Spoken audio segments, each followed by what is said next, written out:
कई लोग अपने भीतर रही बुरी आदत से छुटकारा पाना चाहते हैं। इसी तरह कई लोग अपने भीतर रही कोई भी कमी या कमजोरी को ओवरकम करना चाहते हैं, उसे छोड़ना तो चाहते हैं, लेकिन लाख कोशिश करने के बावजूद वे उनसे मुक्त नहीं हो पाते हैं। क्या कारण हो सकता है इसके पीछे? अगर हम देखें तो कुछ पॉसिबल रीजन समझ में आते हैं। जैसे कि हो सकता है कि उनके ऊपर कोई दबाव डाला गया हो कि तुम्हें ये अपनी आदत छोड़नी है, या फिर उन्हें कोई लालच दिखाया गया हो कि अगर तुम इस अपनी बुरी आदत को छोड़ दोगे तो तुम्हें ये मिलेगा। तो इस तरीके से हो सकता है वो किसी प्रेशर में आकर के छोड़ने के लिए मन तो बना रहे हैं, लेकिन उनका वह मन ऊपरी मन है, यानी वो ऊपरी मन से तो उस कमजोरी से छुटकारा पाना चाहते हैं, उस बुरी आदत को छोड़ना चाहते हैं, लेकिन मन के भीतरी तल से यानी दिल की गहराइयों से वे अभी उसे छोड़ने के लिए तत्पर नहीं है, रेडी नहीं है। तो हो सकता है इस वजह से वे इससे मुक्त नहीं हो पा रहे हैं, या फिर हो सकता है कि अभी उनका विल पावर इतना स्ट्रांग नहीं हुआ कि वे अपनी उन बुरी आदतों को, अपनी उन कमजोरियों को छोड़ सके। आत्मज्ञानी पूज्य श्री विराट गुरुदेव ने अपने ज्ञान प्रकाश में इस समस्या का जो रूट कॉज है कि वे इससे मुक्त क्यों नहीं हो पाते हैं, उसके मूल कारण को प्रकाशित किया है। पूज्य गुरुजी फरमाते हैं कि अगर आप किसी भी कमजोरी से छुटकारा पाना चाहते हो तो आपका ध्यान उस कमी पर या उस कमजोरी से छुटकारा पाने पर कदापि नहीं होना चाहिए। सुनने में ये बात बिल्कुल उल्टी लग रही है, क्योंकि जनरली तो यही होता है कि जब भी हम अपनी कोई भी कमी को छोड़ना चाहते हैं, कोई भी बुरी आदत से छुटकारा पाना चाहते हैं, तो हमारा पूरा ध्यान उसी पर फोकस्ड हो जाता है। लेट्स से कि किसी को बड़ी बुरी आदत है कि वो बहुत जल्दी हर बात में गुस्सा करने लगते हैं, और उन्हें खुद को ये रियलाइज हुआ कि मैं गुस्सा बहुत ज्यादा करता हूँ और मैं किसी की भी कोई बात सुन नहीं पाता। जैसे ही कोई कुछ मुझे कहता है मैं तुरंत प्रतिक्रिया कर देता हूँ। ये इमीडिएट रिएक्शन करने की जो आदत है, इस वजह से सामने वाले लोगों को बहुत बुरा लगता है, उन्हें हर्ट फील होता है, और ये चीज देख करके उन्हें भी वो अपनी गलती का एहसास हुआ, रियलाइज किया, और अब वे उस चीज से छुटकारा पाना चाहते हैं, अपनी वे तुरंत प्रतिक्रिया करने की उस आदत से निजात पाना चाहते हैं, लेकिन हो नहीं पा रहा। वो फिर जब ऐसी कोई स्थिति आती है और वे फिर से गुस्सा करने लगते हैं, तुरंत प्रतिक्रिया व्यक्त करने लग जाते हैं।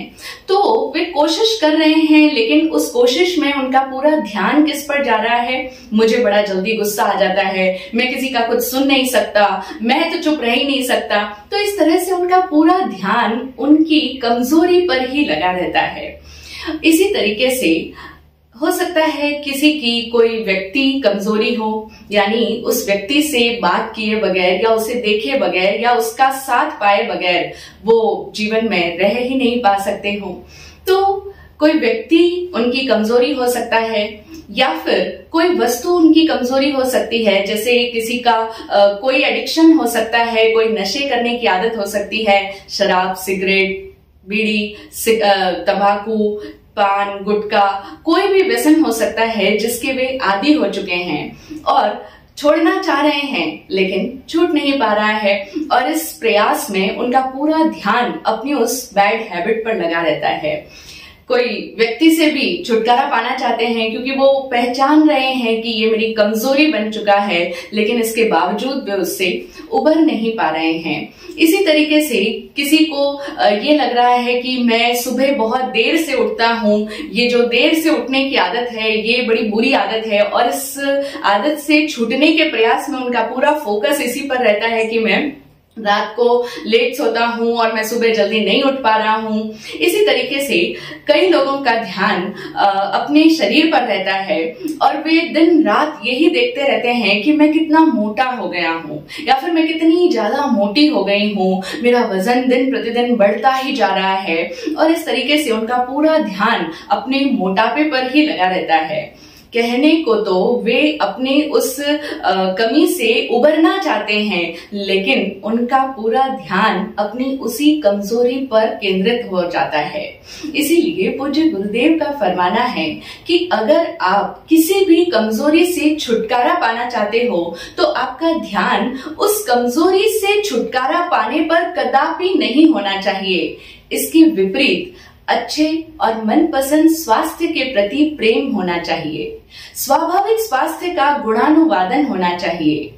यानी आप अपने मोटापे को मत देखो, आप ये मत देखो कि मैं क्या करूं, खाना मुझसे छूटता ही नहीं है, मैं बहुत कोशिश कर लूं फिर भी मिठाई खाना छोड़ नहीं पा रहा हूं, मेरा वजन बढ़ रहा है। इन सब चीजों पर आप अपना ध्यान मत दीजिए, बल्कि आपको जो चाहिए, जैसी हेल्थ आपको चाहिए, जैसी हेल्दी और फिट बॉडी आपको चाहिए, उसके प्रति आपके मन में प्रेम होना चाहिए। जो एक स्वाभाविक स्वास्थ्य है या जो भी आपकी बुरी आदत या आपकी कमजोरी के विपरीत जो स्वभाव है, जो गुण है, उसके प्रति आप प्रेम पूर्ण दृष्टि लाइए।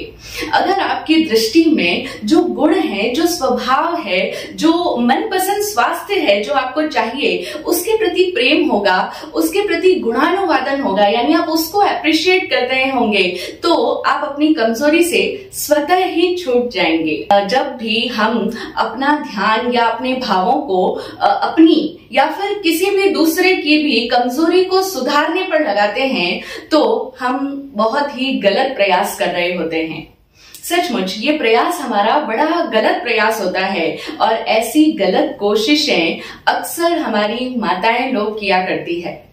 सारी ही माताओं का यही एक प्रयास रहता है कि हमारे बच्चे के अंदर ये कमजोरी है, बच्चे की ये बैड हैबिट है, ये बुरी आदत है। यानी सारी माताएं अपने बच्चों को सुधारने की कोशिश में ही रात दिन लगी रहती है। वे कहती हैं कि बेटा बहुत फास्ट गाड़ी ड्राइव करता है, उसको हर बार बोलती हूँ इतना फास्ट गाड़ी मत चलाया कर, एक्सीडेंट हो जाएगा। या फिर बच्चे को आजकल बिल्कुल है ही नहीं, मिलनसारिता ही नहीं है, बच्चा दिन रात अपने लैपटॉप में, अपने कंप्यूटर्स में, अपने मोबाइल में, अपने गेम्स देखने में ही लगा रहता है। घर में कोई मेहमान आए, कोई अतिथि आए, कोई मिलने जुलने वाले आए तो उनसे बातचीत ही नहीं करता, कोई मेलजोल ही नहीं है, कोई मिलनसारिता ही नहीं है।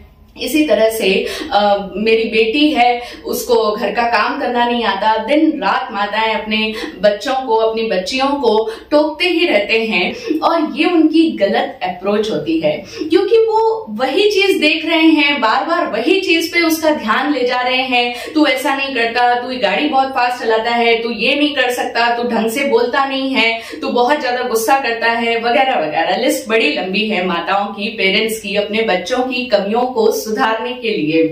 तो इस तरीके से उनकी अप्रोच हमेशा ही गलत बनी रहती है और ये जो उनकी गलत मशक्कत जो वे कर रहे हैं, जो कि उन्हें लगता है कि वो उसकी कमी को सुधारने के लिए ही उसे कह रहे हैं, इस गलत प्रयास में उनकी अपनी आत्मशक्ति का भी ह्रास हो जाता है। यानी जो उनके भीतर की जो भाव शक्ति है, आत्मशक्ति है, वो भी निरंतर गिरती ही चली जाती है, उसका भी पतन होता चला जाता है। हमारी भाव शक्ति जो कि कुछ नया क्रिएशन कर सकती है, वह पुराने सृजन से लड़ने में लग जाती है और जो कुछ भी सृजन हो चुका है उसे ठीक ठाक करने में या दुरुस्त करने में, उसे रिपेयर करने में सारी जिंदगी तबाह हो जाती है और उसके बाद में भी हम उसे ठीक ठाक कर देंगे, इसकी कोई गारंटी नहीं होती है। उतनी शक्ति अगर नए सृजन पर लगा दी जाए, यानी उस पुराने को ठीक करने की बजाय अगर हमारा ध्यान, हमारे सारे भाव, हमारा पूरा फोकस अगर नया कुछ क्रिएट करने पर लग जाए तो वह नया सृजन स्वाभाविक तौर पर आनंद के क्षणों में सहज ही हो जाता है। और यह सब कुछ ऐसे ही होता है जैसे एक पेंटर हो, तो वह पेंटर पुराने चित्र को सुधारने की बजाय नया मनपसंद चित्र बनाना ज्यादा पसंद करता है। आर्टिस्ट लोग इस बात को बहुत अच्छे से रिलेट कर पाएंगे। वे समझ सकते हैं कि जब भी वे फ्री माइंड होते हैं उस समय में उनके भीतर से अचानक कुछ प्रकट होता है और उनसे कुछ अद्भुत रचना हो जाती है, कुछ नया सृजन हो जाता है। अब हम इस बात को इस तरीके से भी समझ सकते हैं कि जैसे कोई पुरानी घिसी पिटी या फिर नकली मुद्रा को कोई सही बनाने का प्रयास करे या उसे सही साबित करे तो वो एक मूर्खतापूर्ण प्रयास ही होगा। इसकी बजाय नई मुद्रा का सृजन करना और नई मुद्रा को लागू करना ज्यादा आसान होता है। यानी नई करेंसी को क्रिएट करना और उसे मार्केट में लाना ज्यादा इजी होता है, क्योंकि जब नई मुद्रा आ जाएगी तो उस नई मुद्रा के आने का अर्थ ही होता है कि पुरानी मुद्रा को प्रचलन से बाहर कर देना। जब कोई नई करेंसी मार्केट में लॉन्च कर दी जाएगी, जब भी हम देखते हैं ना कोई भी नया प्रोडक्ट मार्केट में आ जाता है तो ऑटोमेटिकली पुराना जो होता है, पुराना क्रिएशन जो भी था, वो पुरानी मुद्रा हो चाहे कोई भी पुरानी चीज हो, वो अपने आप ही प्रचलन से बाहर हो जाती है, जिसको हम कहते हैं आउट ऑफ डेट हो गई है, वो एक्सपायर हो गई है। तो नई मुद्रा के आने का अर्थ ही होता है पुरानी मुद्रा का प्रचलन से बाहर हो जाना। इसी तरीके से, ठीक इसी तरीके से नए स्वास्थ्य का सृजन भी पुरानी बीमारियों को अपने भीतर से निष्कासित कर देना है। यानी हम अगर बीमारियों पर ध्यान दे रहे हैं तो वो कभी नहीं जाएगी, लेकिन हम अगर मनपसंद नए स्वास्थ्य पर अगर ध्यान देंगे, अगर हम नए स्वास्थ्य का सृजन कर देंगे तो अपने आप ही बीमारियां हमारी रेंज से बाहर चली जाएगी, आउट ऑफ रेंज हो जाएगी। इसीलिए तो जो हम लॉ ऑफ नेचर की बात करते हैं, वो लॉ ऑफ नेचर भी तो यही कहता है कि बीमारी पर या फिर गरीबी पर या किसी भी कमजोरी पर या लाचारी पर ध्यान देना, उन्हें पुनः पुनः सृजित करना है। यानी जब भी आप किसी बीमारी पर ध्यान देते हो तो आप उसी बीमारी को और ज्यादा बढ़ा रहे होते हो। इसी तरीके से आप कमजोरियों पर ध्यान दे रहे हो तो आप उन्हीं कमजोरियों को और ज्यादा बढ़ाए चले जा रहे हो। आप अगर अपनी लाचारियों पर आपका फोकस है कि मैं ये नहीं कर पा रहा हूँ, मेरे यहाँ पर हाथ बंध जाते हैं, क्या करूँ, करना तो बहुत चाहता हूँ लेकिन कर नहीं पा रहा। जब भी एक व्यक्ति अपने आप को हेल्पलेस फील कर रहा है तो हमें ये याद रखना होगा कि अपनी लाचारी पर, अपनी कमजोरियों पर, अपनी बीमारियों पर या फिर अपनी गरीबी पर ध्यान देना, उन्हें पुनः सृजित करना है, उन्हें आकर्षित करना है। लॉ ऑफ अट्रैक्शन की हम लोग बात करते हैं। लॉ ऑफ अट्रैक्शन क्या है? वो यही तो कह रहा है कि आप जिस पर ध्यान देंगे उसे ही अपनी जिंदगी में आकर्षित कर लेंगे। तो अगर हम बार बार बीमारियों की चर्चा कर रहे हैं और बड़ी चर्चा होती है, अक्सर हम देखते हैं लोगों को बड़ा रस ले लेकर के वे बातें करते हैं, उन्हें बड़ा एक सुकून महसूस होता है जब वे अपनी बीमारियों की चर्चा करते हैं, लोगों से बड़ा रस ले लेकर के बताते हैं, मेरे ये प्रॉब्लम हुई, मुझे तो ये भी समस्या है, मुझे बीपी भी है, मुझे डायबिटीज भी है, ये भी है, मैं उस डॉक्टर के पास गया था, फिर मेरा ऐसे हुआ था। इस तरह से बीमारियों की लंबी चौड़ी चर्चा और फिर रस ले लेकर के चर्चा करना। याद रखें, उन्हें उन बीमारियों को पुनः सृजित करना है। यानी अब वे बीमारियां आपका शरीर छोड़ करके कहीं पर भी नहीं जाएगी, क्योंकि आप उसी को फिर आकर्षित कर रहे हो। इसी तरीके से अगर आपका ध्यान आपकी कमजोरियों पर है, आपकी लाचारियों पर है या आपकी गरीबी पर है, आपको बार बार यही लगता है कि मैं धनवान नहीं हूं, मेरे पास कहाँ इतने पैसे हैं। कई लोग तो बोल भी देते हैं, टॉन्टिंग वे होता है उनका, कमेंटिंग स्टाइल में बोल भी देते हैं, हम आपके जितने रिच थोड़ी है भाई, हमारी हैसियत आपके जितनी थोड़ी है। इस तरीके से वो अपने आप को लाचार, गरीब महसूस करते हैं। तो याद रखें, ये जब हम अपने आप को इस तरीके से महसूस कर रहे हैं, बीमार, असहाय, लाचार, कमजोर, गरीब, तो हम इसी चीज को अपनी लाइफ में और ज्यादा क्रिएट कर रहे हैं। और इसके विपरीत भी उतना ही सच है। यानी अगर हम इसके बजाय स्वास्थ्य पर, अमीरी पर, सहयोग पर या सुख पर ध्यान देते हैं और उनके प्रति आभारी बनते हैं, यानी उनके लिए हम ग्रेटफुल होते हैं, तो हम अपने जीवन में उसे ही आमंत्रित कर देते हैं। यानी अगर हम इस बात पर फोकस करें कि मैं स्वस्थ हूँ, मेरा शरीर मेरे साथ दे रहा है, मैं इस शरीर के सहयोग से चल पा रहा हूँ, देख पा रहा हूँ, सुंदर दृश्यों को महसूस कर रहा हूँ, अच्छे शब्द, अच्छा म्यूजिक सुन पाता हूँ, अच्छा टेस्ट ले पाता हूँ, सब कुछ स्पर्श कर पा रहा हूँ, मेरा शरीर स्वस्थ है, मेरा सहयोगी है, मेरा सबसे बड़ा साथी है, हम ऐसा भी तो महसूस कर सकते हैं। तो जब हम स्वास्थ्य पर ध्यान देंगे, और अपने शरीर के लिए आभारी होंगे, अपने शरीर को धन्यवाद देंगे, इसके प्रति कृतज्ञ होंगे, तो हम स्वास्थ्य को ही अपने जीवन में सृजित कर देंगे, उसी को अपनी लाइफ में इनवाइट करेंगे। इसी तरीके से अगर हमें अपनी गरीबी की बजाय अपनी अमीरी दिखती है, आत्मज्ञानी पूज्य श्री विराट गुरुदेव ने हमें धन्यवाद प्रार्थना सिखाई और ये उनकी एक बहुत बड़ी अनमोल देन है कि उन्होंने प्रातः काल उठते ही इस संपूर्ण जगत को, इस समग्र सृष्टि को, 6 ही काय के समस्त जीवों को, 6 जीवनी कायों को धन्यवाद देने के मंत्र हमें दिए।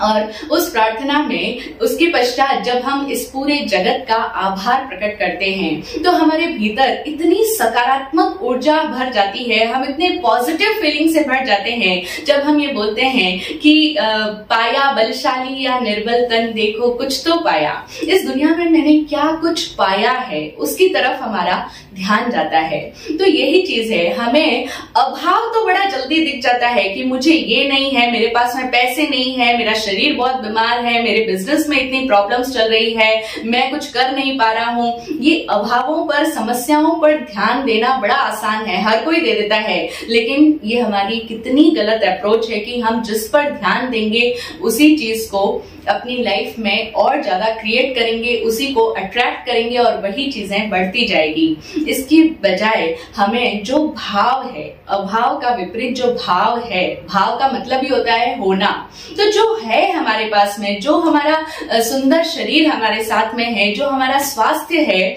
जो हमें सहयोग मिल रहा है, लोग कितने हमें मदद कर रहे हैं, कितना सहयोग हमें लोगों का मिल रहा है, बच्चे से बड़े हुए हैं, आज दिन तक की जिंदगी में कितने लोगों का सहयोग आपको मिला है, उसकी हम लिस्ट बनाएं, उसको हम रिमाइंड करें और उसके प्रति आभारी हो जाएं, तो निश्चित रूप से हम अपने जीवन में और अधिक सहयोग को आमंत्रित कर देंगे। और इसी तरीके से हमने कितना सुख महसूस किया, कितने जीवन के ऐसे पल रहे जब हम सुखमय फीलिंग में थे, हम बड़े सुख में थे, उसके प्रति हमें आभारी होना है ताकि उन्हीं चीजों को हम अपने जीवन में आमंत्रित कर सके।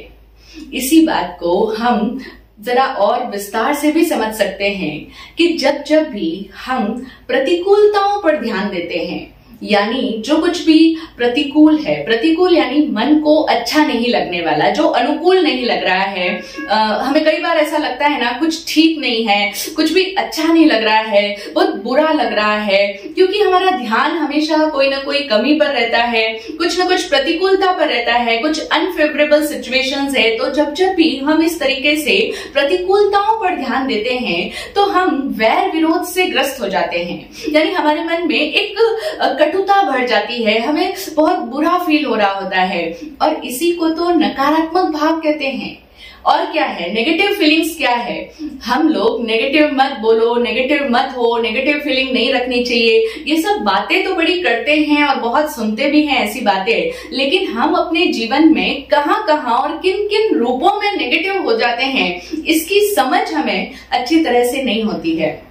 क्योंकि जब भी हमारा ध्यान प्रतिकूलताओं पर जा रहा है, अनफेवरेबल चीजों पर जा रहा है और कुछ अच्छा नहीं लग रहा है, दैट मीन्स हम नेगेटिव फीलिंग में हैं। इसे ही तो नकारात्मक भाव कहते हैं। तो ये भाव प्रेम और सद्भाव से रहित होता है।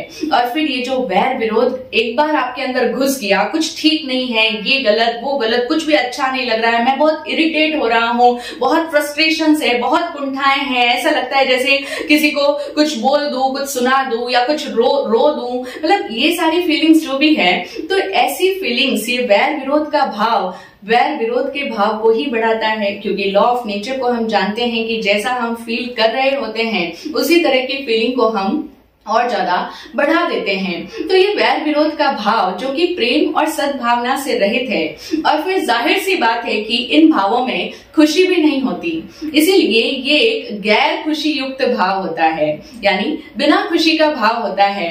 और इसमें फिर किसी विषय वस्तु से भी कोई प्रयोजन नहीं होता, यानी फिर ये जरूरी नहीं कि ये सब्जेक्ट आपको दिक्कत दे रहा है या इस मैटर के कारण आपको परेशानी हो रही है, ये चीज की अनुकूलता नहीं होने के कारण आप परेशान हो रहे हो, उसे कोई विषय वस्तु से कोई लेना देना नहीं होता। फिर उस वैर विरोध के भाव में आप जब खुशी से रहित होते हैं, प्रेम से रहित होते हैं, सद्भावनाओं से रहित होते हैं, तो आपका मूड खराब हो जाता है। सबसे बड़ी बात है ये, और इसी चीज पर गुरुजी हमारा ध्यान आकर्षित करते हैं।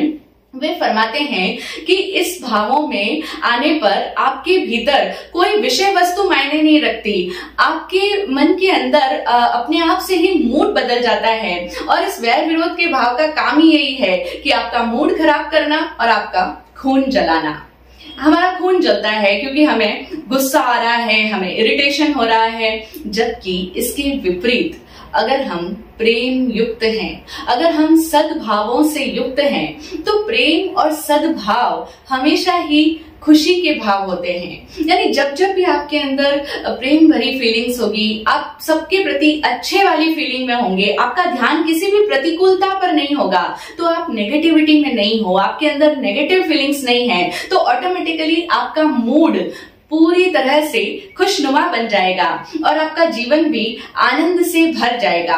फिर उसे भी कोई विषय वस्तु से कोई लेना देना नहीं होता। भले कुछ दुनिया में गड़बड़ होती रहे, कोई भी प्रतिकूलताएं चलती रहे, लेकिन मैं प्रेम युक्त हूँ, मैं सद्भावना से युक्त हूँ, तो ऐसे में व्यक्ति के भीतर खुशनुमा मूड होता है और इसी कारण से उसका वातावरण भी पूरा आनंदमय बन जाता है, पूरा जीवन आनंदमय हो जाता है और हमारे प्राणों का प्रवाह भी सही दिशा में गतिमान हो जाता है। क्योंकि जैसे ही हमारे मूड चेंज होते हैं, हमारे भीतर के भाव बदल जाते हैं, तो हमारे प्राणों का जो प्रवाह है, जो हमारे भीतर प्राण धारा चल रही है, वो भी अब सम्यक दिशा में गति करने लगती है।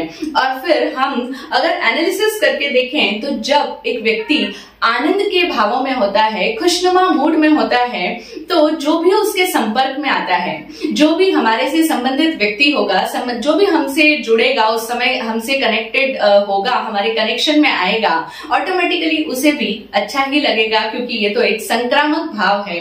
आप दुखी हो तो कोई भी आपको पसंद नहीं करेगा, आप इरिटेट हो रहे हो, आप झुंझला रहे हो, आप प्रतिकूलताओं पर ध्यान दे रहे हो, तो आप वैर विरोध से ग्रस्त हो, ऐसे में कोई भी हमें पसंद नहीं करेगा, किसी को भी वो भाव अच्छे नहीं लगेंगे। लेकिन जब आप आनंद युक्त भावों में होंगे, प्रेम और सद्भाव से युक्त होंगे, खुशनुमा मूड में होंगे, तो अपने आप से सभी लोगों को हमसे मिलकर खुशी ही मिलेगी, उन्हें भी एक खुश वाली फीलिंग आएगी, वो भी हमारे साथ बैठना, हमारे साथ मिलकर कुछ काम करना पसंद करेंगे और इस तरीके से हमें ऑटोमेटिकली सबका सहयोग मिलने लगेगा और तब हमारे डिसीजंस भी सही होने लग जाएंगे।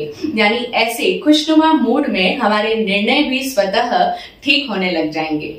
तो अब हम समझ चुके हैं कि जो कुछ भी हमारे अंदर ये आदत है कि हम अपनी कमजोरियों पर भी ध्यान देते हैं, अपनी कमजोरियों को सुधारने के लिए बहुत ज्यादा प्रयास करते होते हैं। बहुत लोगों की आदत होती है कि उन्हें अपने आप से इतनी ज्यादा एक्सपेक्टेशन होती है और वे इतना ज्यादा बर्डन लेने की आदत बना देते हैं कि मैंने ये गलत किया तो क्यों किया, मेरे अंदर ये कमी क्यों है। तो इस तरीके से उनकी पूरी शक्ति अपनी कमजोरियों को दूर करने में लग रही होती है और वो सारा प्रयास गलत दिशा में किया गया प्रयास होता है। तो अब हमें ये समझना है कि हम अब ना तो किसी भी दूसरे व्यक्ति को सुधारने की कोशिश करें। ये जो व्यर्थ का हम प्रयास करते हैं, हमारी सोच से हमें लगता है कि वो गलत कर रहा है, बच्चे को ऐसा नहीं करना चाहिए, बच्चे को इतना टाइम यहाँ पर नहीं देना चाहिए, वो सब हमारी मान्यता है। तो हमारी एकांगी मान्यताओं और पूर्वाग्रहित संस्कारों के कारण से जो हम दूसरों को सुधारने का प्रयास करते हैं, वो अब से हमें बंद कर देना है और साथ ही अपने विकारों को सुधारने पर भी हमें अपनी शक्ति को जाया नहीं करना है। यानी मेरे अंदर ये कमी है, मैं क्यों नहीं बोल पाया उस दिन, या मैं उससे क्यों बोल दिया, क्यों मैंने गुस्सा कर दिया। इस तरह से बहुत लोग गलती करने के बाद में जो इतना पछतावा करते हैं, इतना गिल्टी कॉन्शियस लेकर के बैठ जाते हैं, मैंने क्यों कर दिया, हाय मैं ऐसा हूं वैसा हूं। ये सब फीलिंग्स को हमें अपने अंदर से निकाल कर बाहर कर देना है।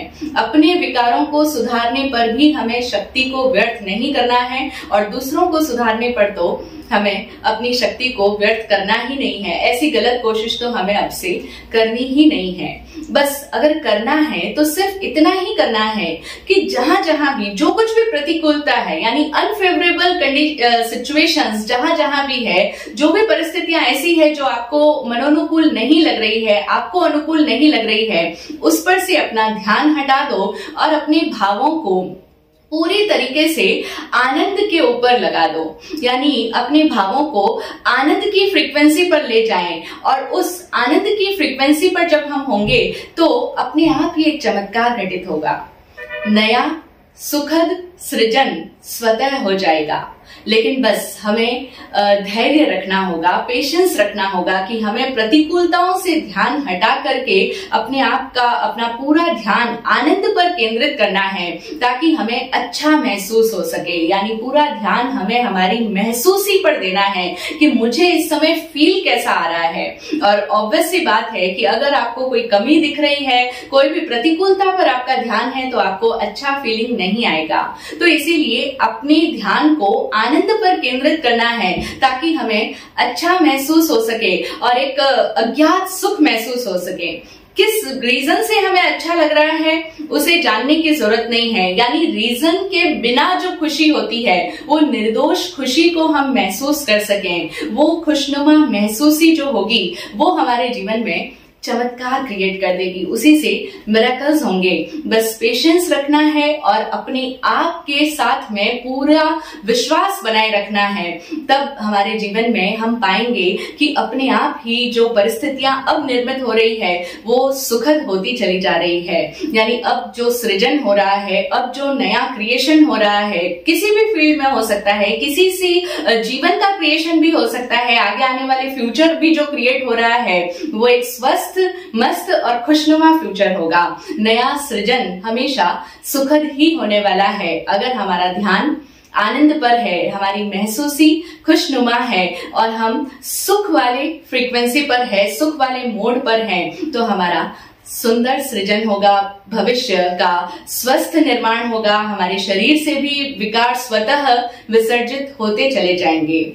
इसी बात को स्पिरिचुअल लैंग्वेज में अगर हम बोलें, अध्यात्म की भाषा में अगर कहें, तो बुराइयों पर हमें ध्यान नहीं देना है, हमें अंधकार से लड़ना नहीं है, हमें दोष दर्शन नहीं करना है। ये बहुत बड़ी बात है जो कि सो कॉल्ड जो लोग बड़ी धार्मिक क्रियाएं करते हैं उनके जीवन में भी नहीं पाई जाती है।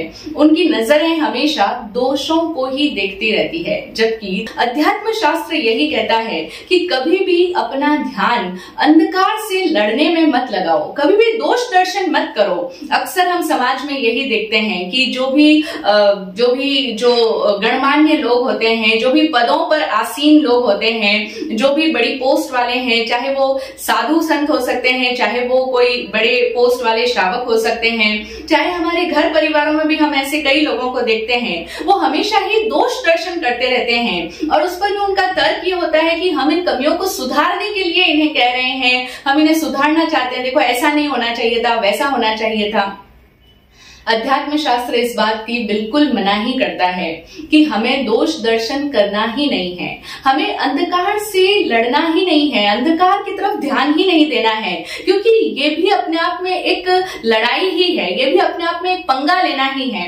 इसीलिए पूज्य गुरुदेव श्री तो यहाँ तक फरमाते हैं कि हमें अपने जो काम, क्रोध, मान, माया, लोभ, कषाय, विषय, विकार हैं, इन सब से भी लड़ना नहीं है, यानी अपनी बुराइयों से भी लड़ना नहीं है। गुरुदेव कहते हैं हमें अरिहंता नहीं बनना है, इसकी बजाय हमें अरहंत होने की तरफ ध्यान देना है। और अरहा का मतलब होता है अपनी योग्यताओं का जागरण हो जाना। पूरी तरह से जब हमारे भीतर के वे सुप्त गुण उजागर हो जाएंगे तो हम भी अरहा हो जाएंगे। तो अरिहंता नहीं, अरहंता होना है, अरहा होना है। तो अपनी अर्हता पर हम अपना ध्यान लगाएं, दोष दर्शन बंद कर दें। गांधी जी का एक वक्तव्य आता है जहां वे कहते हैं कि पापी से नहीं पाप से घृणा करो। लेकिन अगर हम अध्यात्म की बात करें तो वो कहता है कि ना तो पाप से घृणा करो और ना ही पापी से घृणा करो। गांधी जी यहाँ तक तो कहते हैं कि पापी से मत घृणा करो, उसने कोई पाप किया उस व्यक्ति से तुम घृणा मत करो, उसने जो पाप किया है उस पाप से घृणा करो। लेकिन अगर हम आगम की बात को समझें तो आगम तो कहता है कि घृणा ही अपने आप में एक सावध्य है, एक विभाव है। तो घृणा करना, नफरत करना या फिर वैर करना किसी से या फिर किसी भी चीज का विरोध करना, ये सब तो अपने आप में विकारी भाव है। इसीलिए हमें ना तो पापी से घृणा करनी है ना ही पाप से घृणा करनी है। और पूज्य गुरुदेव श्री तो यहाँ तक फरमाते थे कि आप किसी का भी विरोध भी मत करो, क्योंकि कई जगह हम देखते हैं कि लोग बुराइयों के खिलाफ मोर्चा लगाते हैं, बुराइयों के खिलाफ रैली प्रदर्शन हो रहा है, उन बुराइयों को मिटाने के लिए बहुत ज्यादा प्रयास चलता है, हम उनका विरोध करेंगे, हम उनके अगेंस्ट में आएंगे, हम शराब पीने वालों के अगेंस्ट में हैं, हम शराब के विरोध करेंगे, हम मांसाहार का विरोध करेंगे। कुछ गुरुदेव श्री फरमाते थे कि शराब का भी विरोध मत करो, शराब की दुकानदारों का भी विरोध प्रदर्शन मत करो, कोई भी जो भी आपको सो कॉल्ड जो बुराई लगती है, जो गलत चीज लग रही है, आप उसका भी विरोध मत करो, बल्कि उसकी बजाय आप अपना पूरा ध्यान अच्छा जीवन जीने की जो अच्छाइयां हैं, जो भी एक सुखद जीवन जिया जा सकता है, उसमें जो जो क्वालिटीज होती है, अपना पूरा ध्यान उस पर केंद्रित करो, उसका गुणानुवादन करो, उसके प्रति प्रेम का भाव हो, और तब हमारा पूरा जीवन सुखद हो जाएगा। हमारे जीवन में अच्छाइयां स्वतः उजागर होना शुरू होगी, क्योंकि प्रकृति का सिद्धांत यही कहता है कि आपका फोकस जहां पर होगा वही चीजें बढ़ने लग जाएगी। तो अगर आप विरोध की तरफ ध्यान देंगे तो आपके जीवन में कोई ना कोई विरोध क्रिएट हो जाएगा। इसीलिए बुराई के खिलाफ भी उसका भी विरोध प्रदर्शन नहीं करना है, उसका भी विरोध नहीं करना है। स्वाभाविक जीवन की जो अच्छाइयां हो सकती है, जो भी स्वभाव हो सकता है, जो भी हमारे भीतर की वर्च्यूज है, क्वालिटीज है, जो भी अच्छा जीवन आप जिसे कहते हो, उसको जीने पर अपना ध्यान हम केंद्रित करें, और तब हम पाएंगे कि हमारा पूरा जीवन, हमारा आगे आने वाला भविष्य भी निर्बाध और सुखद बन जाएगा। और हम सभी ऐसा ही तो सुखमय भविष्य का निर्माण करना चाहते हैं। तो जो गलतियां हम आज तक करते आ रहे हैं उसे अब से करना बंद करें, दोष दर्शन करना बंद करें, प्रतिकूलताओं पर ध्यान देना बंद करें, और अपनी जिस कमजोरी से हम छूटना चाहते हैं उस कमजोरी से छुटकारा पाने पर भी ध्यान देना आज से ही बंद करें। इसके विपरीत जो भी अच्छाइयां हैं, जो भी गुण हैं, जो भी सद्गुण हैं, जो भी क्वालिटीज हैं, जो भी वितराग परमात्मा है उनके भीतर रहे हुए गुण हैं, ज्ञानी भगवंत हैं, गुरु भगवंत हैं, उनके भीतर की जो दिव्यता, भव्यता और गुरुता है उसको देखें, उसका गुणानुवादन करें, उनका गुणोत्कीर्तन करें, उनकी गुण स्तुति करें, जैसे हम चतुर्विंशति स्तव में करते हैं। लोगस्य है, नमोत्थुणम है, शक्रस्तव है, ये सब हमें यही तो प्रेरणा दे रहे हैं कि आपका ध्यान स्तुति पर होना चाहिए। हमें वितराग परमात्मा की स्तुति करनी है, उनका गुरु के गुणों का गुणगान करना है, अपने भीतर प्रेम और सद्भाव को भरना है, और तब हमारा जीवन भी स्वाभाविक रूप से इन सभी सद्गुणों से ओतप्रोत हो जाएगा। ऐसा हो, यही सद्भावना। ओम शांति, ओम शांति। जय हो।